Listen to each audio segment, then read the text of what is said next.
Le monde attend de vous des projets de réalisation.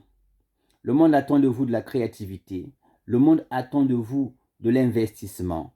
Le monde attend de vous de l'innovation. C'est pour cette raison, quand vous êtes un épargnant dans une banque, vous devez la sortir à un projet de réalisation, à un projet d'investissement. N'épargnez pas pour rentabiliser d'autres investisseurs qui ne viennent pas à votre bon sens. Mais épargnez pour étendre la créativité. Épargnez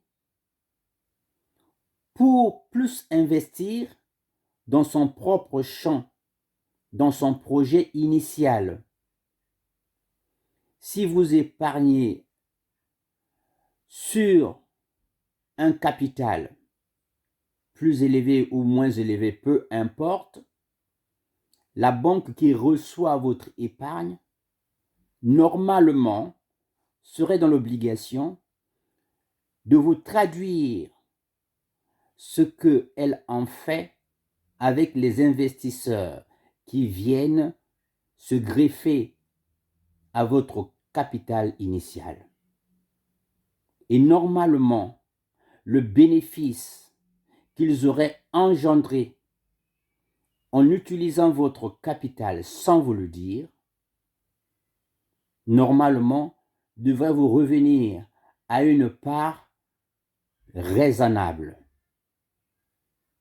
Il est inconcevable que l'épargnant ne touche que quelques centimes, ne touche que très peu sur un investissement qui a été fait par un emprunteur de la banque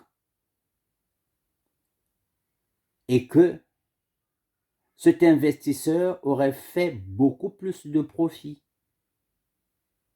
Même si ce profit rentabilisait la banque dans son capital initial, mais la banque ne devrait pas, dans ces conditions, laisser l'épargnant sur son même taux, sur le taux qu'il avait défini au préalable.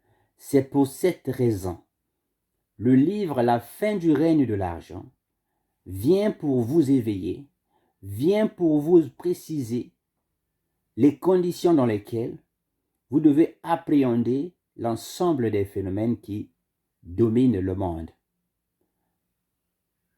L'argent qui reste un phénomène de domination et qui surpasse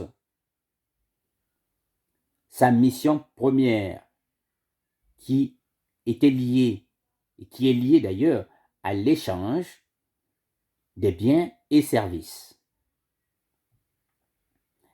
Je dis que quand vous êtes épargnant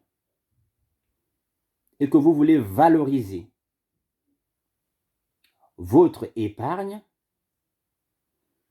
vous devriez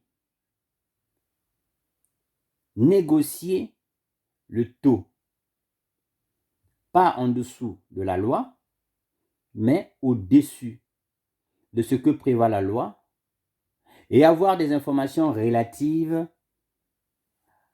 aux emprunteurs de la banque. En réalité, l'épargnant fait partie du capital de la banque, mais sans pour autant